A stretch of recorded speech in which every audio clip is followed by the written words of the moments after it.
Ano pasado, ela vai super bom, nós esterilizar 4.700 cachorros pushi.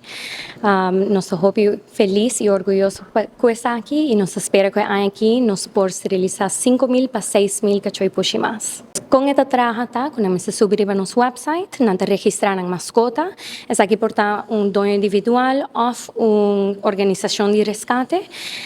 Via nosso website, nós temos número de registração e agora nós qualificamos para subsídio de mami esterilizami e nós podemos esterilizar a mascota para preço mais baixo. Dus tour aia nos tahaya sponsorships de companhia privada e de governo e assim nós está alocando budget para o resto de aia nós está quis com o veterinário nós vai seguir trabalhando.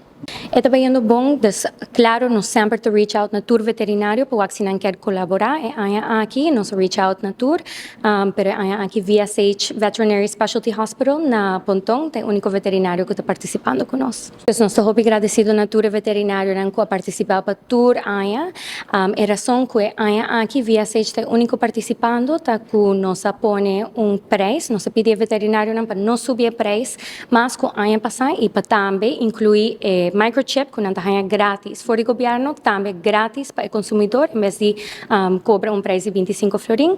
Lastimamente, no tour para participar, depois a VSH é o único que acordar para seguir conosco. Nós estamos agradecidos pelo sustento que nós temos sponsors que estão grande e loyal, como Bucuti Entire Beach Resort, TPF, ATA, Seitar e também diferentes companhias chiquito e grande que estão participando, nós estamos agradecidos.